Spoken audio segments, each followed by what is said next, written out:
Welcome back to the Intelligent Builder podcast, sponsored by Plutus Agents. Today, I'm joined by Chad Harrison, who leads franchise development for DoodyCalls under Authority Brands. Chad works with aspiring owners, often coming from demanding W-2 careers, to help them ramp up a real operation with real systems, then take the leash off, so to say, once they're stable. So we'll talk about what makes the service business scalable, how Duty Calls thinks about systems and automations, and why Chad calls business ownership a game-changing opportunity. So Chad, it's great to have you on. Awesome. Thanks, Owen. I appreciate it. Pleasure to be here. Yeah, no, of course, of course. So let's start at the beginning, right? So before franchise development, you had a different career. So what was the moment you kind of realized to make that shift and why you chose this lane? Yeah. I was in restaurant management for a long time, which is a completely different industry. High stress. I mean, there's so many components to an operating restaurant. I was managing them on the front end, let alone then getting into the back end, the kitchen and stuff like that. So a lot of personalities for sure, but always to this side as far as like I would work with like private events. So something somewhat similar to what I do now and their interaction and such. So through my moving from New Jersey to where I am, as we were talking about, Western North Carolina, there was none of those restaurants out here. So it's all right, what am I going to do next? So started looking out for opportunities. And my wife's always been virtual, and I found some virtual opportunities. I was like, all right, let me try that. It sounds great. No commuting. And so it came across franchising. I had no idea. First thing, and I hear this often too, but you think of everything you see on the street as you're driving around town and so forth, McDonald's, Chipotle and such. But big world and absolutely love it. So moved from the restaurants and glad to be out of the weekends now too. So Yeah, I worked in the restaurant industry for the last few years. I mean, I stopped about a year ago, but the late nights and especially the yeah. weekends, if you're working at a bar, it can get rough. So yeah, Yeah. it's great you got an online opportunity now. So what for someone who hasn't heard of Duty Calls, what do you guys do? I mean, what's the problem you guys solve? Yeah. We have a lot of fun with it. I'm sure a lot of your listeners might come up with some puns too. I mean, so duty calls, number one and the number two business. We're pet waste management at the core. Not the most attractive business. No one like wakes up in the morning and like, hey, all right, that's it. I'm going to run a pet waste management company. But simple, niche, and low investment, and it's got some great returns. But yeah, so we just pet waste management on a B2B and B2C, residential homes, commercial properties, HOAs and such. Go in there and pick up for them, clean it, a couple other services in there, and we're done. Very simple model. Yeah, I mean, they say the simple models, the boring businesses are really the ones that I see really making a lot of money. Yeah. So you kind of sit under Authority Brands, right? You have about 13 brands under Authority, right? Yep. So Authority Brands is that franchisor and started in 2017. So relatively young company, but has the funding capital, started purchasing some opportunities. Duty calls in 2020, I believe it was. I should know that number, but in around there. And so we scale up, bring in the systems, processes, and the talent and the capital to scale up these businesses. So yeah, it's a multi-billion-dollar company. Awesome. So that's kind of what that relationship is like, is they provide the capital, the investment behind building these new franchisees and locations. Exactly. Yeah. So they'll come in. So like for Duty Call's example, they were franchising. The original owner, the original creator of the model had about maybe, it was, I hear less, but when I saw originally it was about 30 franchises. Um, couldn't typically don't scale any further than that, but then we go to the next level. Now we're at 100 franchises, bring in call center, 24/7, 365. They're covering the phones, system software, talent, like you mentioned, the brand president, teams that have been in the franchising for a long time. So that's the benefit for sure. Power, another big one too, is we own Buymax, and that's where we have a lot of pricing advantages. So then, better pricing on vehicles and such, and for our other brands as well. Yeah, so that must be massive then. Just the amount of resources that Authority can provide to duty calls is incredible. And then I remember in our last conversation, you kept coming back to the excitement of ownership, right? It's uncapped potential upside, the flexibility, and then it's really controlling the narrative. So what does controlling the narrative really mean, when you're transitioning from W-2 to now a business owner? Yeah, that's a great question. And I can give you an example of someone I was just talking to a little bit prior. in a situation, very toxic environment with their employer, and just, I mean, in such a position, it's like, okay, I got to find something and exit. And do I go to that W-2? Maybe I'm going to get the same situation. So then they start thinking about business opportunities, look into franchising, come across, think of something that matches and aligns with them. This brand's simple model. There's a passion behind it with pets. And so they come in and the idea, control the narrative. What can instead of getting back into a W-2, I see this a lot in the Bay Areas too, around California with IT. A lot of eliminations in those areas, people in IT, cybersecurity and such. And so same thing again. They're typically been in the business. They've got the skills to run a business. They've got, the capital position to do so. And so they can change that narrative. And it really is a game changer. They'll go through, everybody that goes through the discovery process is what we call it as you chat and learn about the brand. They'll talk to the franchisees that are there now, a year ahead, 5, 20, and they'll talk to them exactly because they've been in the same spot as, those new entrepreneurs as they come in. Okay, that's super interesting. I ran track in college, and that's kind of how recruitment goes that way too. You talk to the people that are currently actively doing what you aim to do, and it's very helpful in Yeah. terms of just getting an understanding of their perspective on someone actively doing that as a business owner. Yeah. Yeah. Yeah. And there's just some great stories. Like I can tell you of, and he's a franchisee too on Long Island, Jeff Lawanka, 25 years corporate insurance.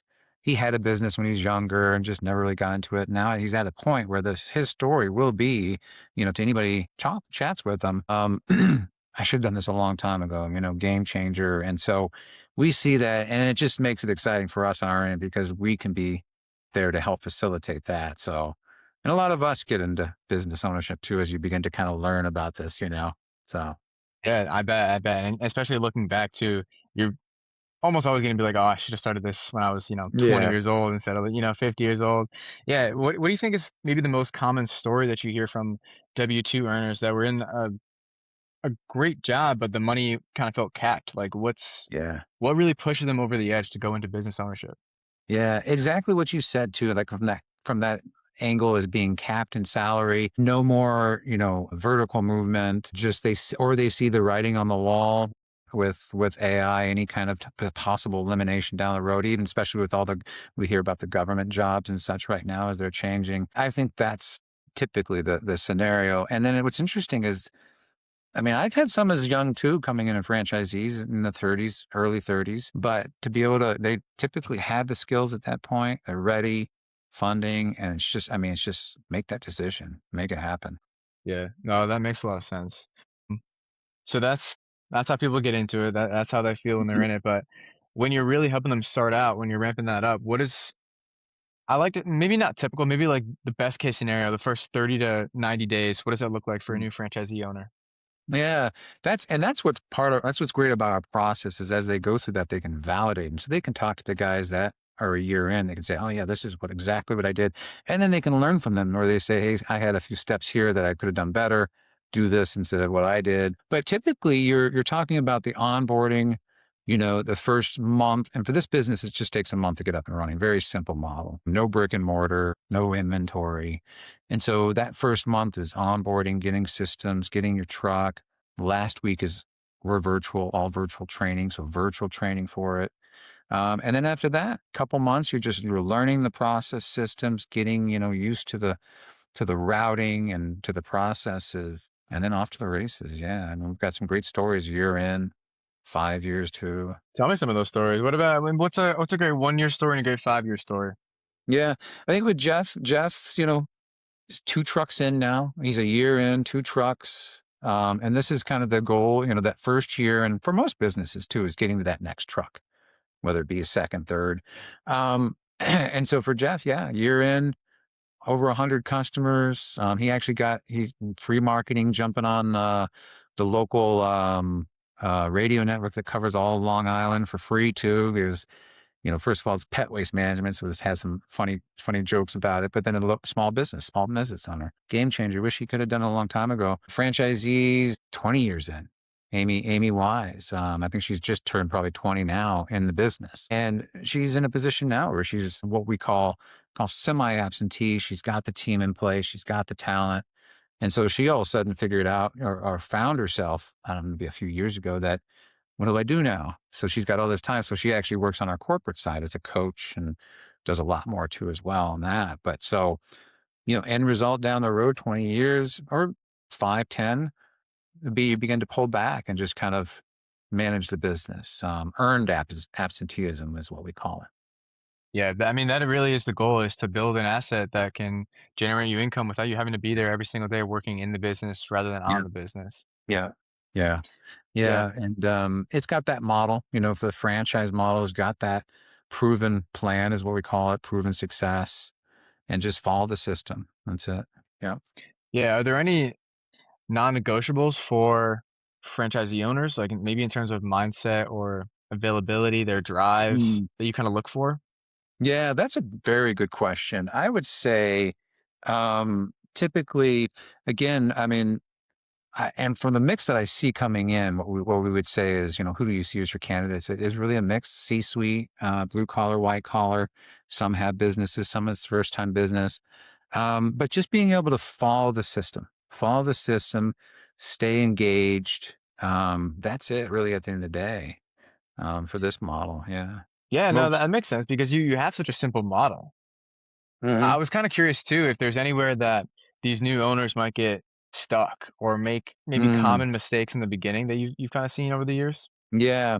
Yeah. I would say, it's just a matter of, and that's a very good question. I think it's just a matter of, the connections, building relationships, which really just takes time, but putting that into play and having the coach. So we have the business consultant, like I mentioned, Amy Wise, and there's another one as well. Having that coach there, though, really helps you lay out that first year. So you don't hit a lot of those obstacles.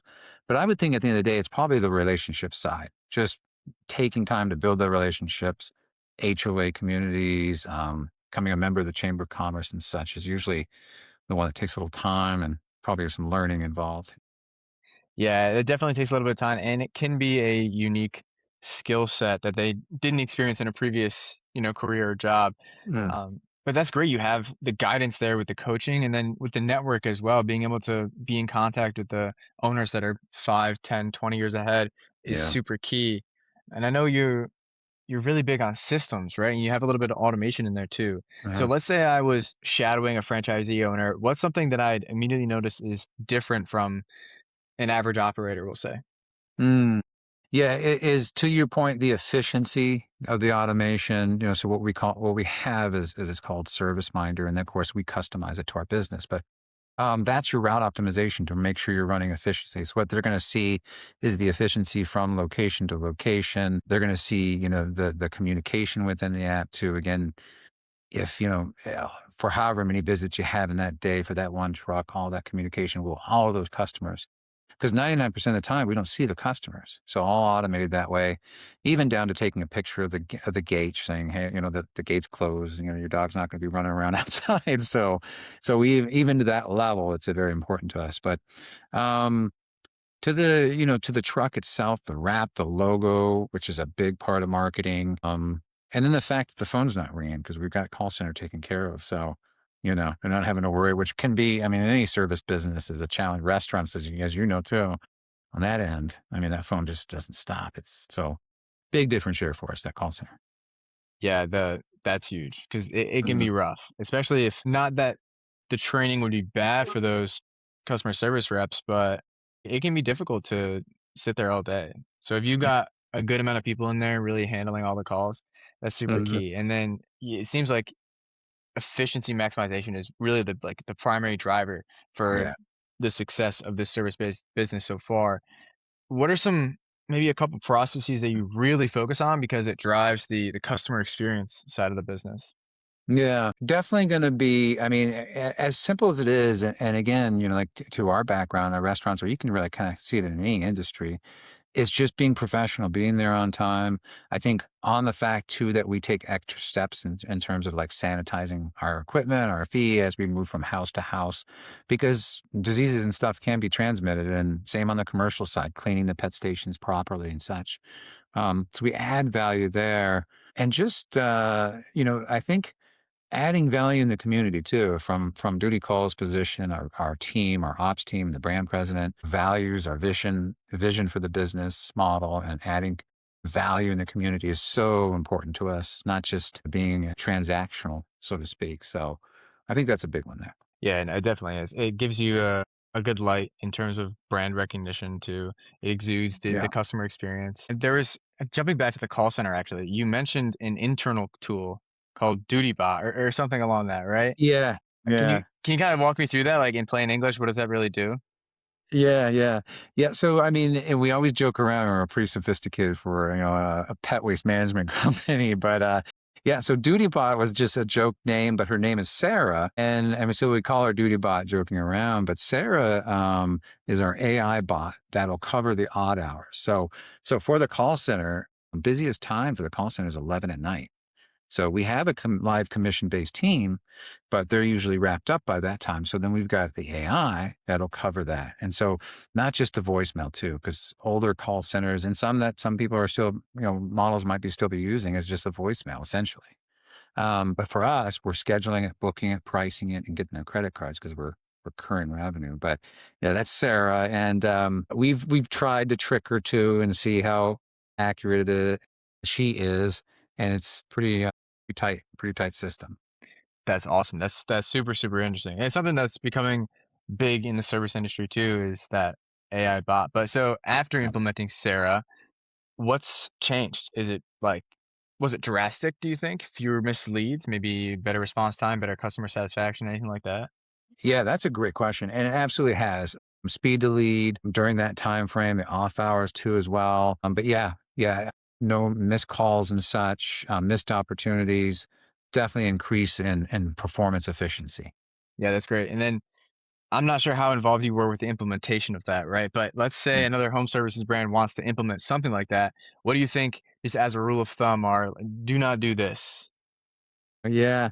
Yeah, I think, it's probably, I'm trying to think as far as a good answer to that. I mean, it was pretty seamless, really, from what I heard. Definitely, do test it out, of course, the testing side of it. I guess the best answer would definitely make sure it's not restrained to just being that voicemail. If it's just that voicemail, it's not really going to be an efficient tool for you at the end of the day for a differentiator in a call center. Yeah. Okay.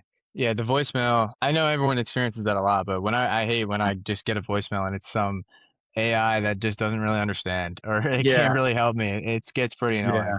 Yeah, I was talking to, as a matter of fact, an entrepreneur that was in the Bay Area, and he was referring to that and how they're moving from the AI that we have to what you're referring to. Yeah, it's slow.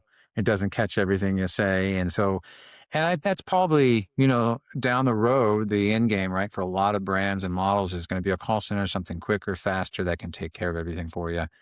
As opposed to think of the cost to having an admin or somebody there, or for the entrepreneur or the owner themselves trying to cover the weekends, covering holidays. It's just as you scale to, 100, 200, 300 customers, it just makes sense. Yeah. You can't scale when just got the owner is the sales team and they're the only one involved in answering the phone. Yeah. It just doesn't work. Yeah, yeah. I think that's a big part of the franchise model too is like we see it in a lot of industries is what we call like chuck in a truck is essentially too many hats. They're trying to do too many things and it's hard for them to scale. And that's the franchise model's solution. Yeah. Kind of jumping off that too. What do you think are, let's say, the top three habits or, yeah, habits that the best operators you've worked with can have? That's a very, very good question. I would say drive. I would say is the drive, like they just don't stop, right? And they're pushing. And I would say on the front end too, even in the conversation, they're like, hey, I'm gonna do this and I'm gonna be successful. That's it. One way or the other, I'm finding a way to be successful. And they do. And one of them recently that I had come in owns multiple restaurants, scaled them up to a big capacity, and now he's, going to do calls. And he said, that's exactly what he said. This is going to be successful. Here's my plan. That would be one. I think second is definitely the engagement, success, engaged with the team again, like the relationship building, always communicating. And then the third I would say is definitely just again to that system, following the system's processes. You come in here, you try to reinvent the wheel. Like, why don't we throw this revenue source in here? Or let's start, pet sitting and then that changes the model. So not reinventing the wheel, just leave it alone. The system works. And, yeah, just execute. Yeah, those are three of the definitely the most important. The first one I'm especially interested in. Do you maybe have a story of where someone had that mentality or someone didn't have Mhm. that mentality and you had to kind of help instill that mentality of success to Yeah. really make sure they were going to be successful in the business? Yeah, I think when they don't have that mentality, they come in, they have to build, confidence in the brand. Usually it's just fear. Usually Hmm. that's a big part of, right, when somebody just can't go the next step, can't become that entrepreneur. Fear of right, it's always what if I fail? And so as you go through the process and build your confidence in the team, that helps them on that end to where then they're just like, all right, let's do this. I'm going to make it happen. And that, definitely I see that often enough throughout a year's, time frame or even a few months, just recently too, on the West Coast. And currently someone I'm working with as well, kind of at that position. And so just building that confidence, validation, talking to the team. And then, like I mentioned, the other gentleman he made a joke of it too. He's like, I might get in trouble with my wife, but this is how I've been successful. I just get it done. I do it, find a way. Again, talking with somebody that's already been successful too. Hey, this is my challenge. What do I do? And so, yeah, it's pretty impressive to see. Yeah, fear is always going to be one of the biggest things that holds people back, especially when it comes to business ownership and Yeah. limiting beliefs. Just Yeah. not being able to change your perspective in a way, Right. especially when Right. you're coming from a W-2 mindset too. Do you think sometimes it's just a mindset click? It's just gotta change it or can change at some point? Yeah, absolutely, absolutely. And then like to your point, sometimes it just doesn't. They just can't, it's easy to get back into the W-2 because and even though that can be just as risky. I mean, we see it now. I mean, I just saw Amazon another 15,000 jobs, and so and on the tech side. And so it's in some ways it's just as much risky, but they're just used to it. Now, this is something very different, and so sometimes they can't get past it. But again, the ones that do, it's just building confidence, and definitely just taking that step. Right? You talk to other franchisees, like, hey, and I tell them this. I was like, ask them why did they make that move? Because like I was mentioning, Jeff, he had to do his due diligence, thoughts, and have to get past it. And yeah, it can stop some for sure. Yeah, that's so true. You really just gotta take that first step.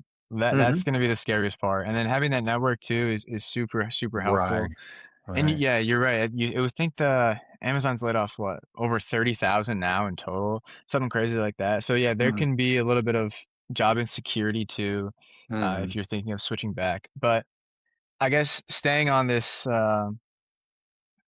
failure side of it, I don't really want to say it like that, but if you kind of boil it down, what do you think is the most frequent reason people would fail at mhm. business ownership? Is that a skill or a discipline and effort? Yeah, and so I would say on the franchise model, it's just not following the system, not staying engaged. I would say those 2 things, we actually can tie a lot of success to the ones that are more and more engaged. But at the end of the day, just follow the system and execute. Definitely that drive side as well, but I think for a franchise model, just follow the system. Gotcha. Yeah, and you've got a simple system, so it's got to be pretty easy to Yeah, follow. yeah, it is. Came across the quote and I was like, "This is just best quote for this brand is simplicity is the ultimate sophistication," and it definitely is for duty calls. Oh yeah, definitely. I think even industry-wide in home services and just residential contracting, simplicity is so, so important because you Yeah. can overcomplicate every aspect of the business by throwing technology at it or Mhm. doing these extravagant processes just to get Mm. one outcome, but always keep it simple. Yeah. Yeah. Yeah, it's just a winning formula. The less inventory, right? And, you're dealing with maybe six-figure employees and, certain skill set. So, yeah, the simpler, the better for sure. Yeah, and then I wanted to zoom out a little bit too because I saw recently on LinkedIn that DoodyCalls had 24 franchisee agreements signed, 24 new Mhm. territories in 13 states, I believe it was. Mhm. Mhm. So you've seen some impressive growth. I mean, not even just last year, just in general. What are some of the goals for 2026? So definitely we always look for the higher number, right? And we just, hey, and I know we can too with this brand. I think when you look at opportunities with franchises, it's what territory is available.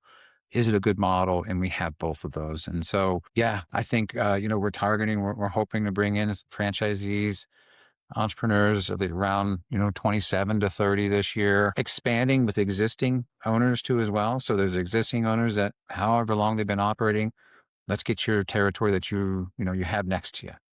Let's expand that way. So it's another goal of ours too, as well. Yeah, expansion's always gonna be the biggest thing there. Let's say I like to ask this question to a lot of the guests. So you're thinking holistically about duty calls right now, right? So let's say hypothetically you have a magic wand and you can make one wish to either erase or fix something that would double the momentum in the business. Let's say you get Mhm. another 100 franchisees, or it really just accelerates your path to the goal of just increasing that franchisee ownership. Well, what do you think that one thing would be?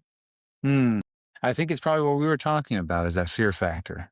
If you could get, some to just see that, hey, okay, take that chance. I build my confidence in the brand. Let's do it. I think that would probably be the one I'd wave that wand at. Yeah, getting rid of the Yeah. fear. Yeah. Yeah. Yeah, okay. No, that's actually a great answer. I like that. So Mhm. I'll ask you one more question just because you've worked with so many great operators and really helping them scale. So if you could design the ideal ownership experience for somebody that's coming from a W-2 experience, like, hour a week job, Mhm. what would you build into their playbook from day one to ensure they have success? Expectations. Expectations, I think, is a huge one, and that's what my conversations, even down in the process to the brand president when he talks to them, is expectations to be very clear, transparent. That's definitely a key factor. So Mm. expectations for yourself in terms of business growth or expectations in just running a business? Running this business, yep, running duty calls, like expectations, like what are my goals in the first year? Where do I see myself in that first year? Whatever those kind of strategy estimates are, aggressive, moderate, and then expectations and in terms of what I see in terms of support that's coming in. So for the entrepreneurs, the franchisees, those expectations, yeah, Awesome. I love that answer. Well, thank yeah, you, Chad. This has been awesome. I appreciate you being so open about what it takes to yeah. really be a great owner, and especially in a franchise, and how you help people make that leap. So this has been awesome. But before we close out, though, where should people connect with you or learn more? Is there a website or LinkedIn you're most active on? Yep, they can go right onto my LinkedIn profile, connect with me and then message me. Easiest way. Yeah, and I've got a lot of videos and such and educational material there too as well. Okay, cool, perfect. I'll link some of that information below so you're easily findable. But to the audience, thank you for tuning in to the Intelligent Builder. If you found this episode valuable, share it with another founder or builder in your circle, and I'll see you in the next one. Thanks, Chad. Appreciate it. Thanks, Owen.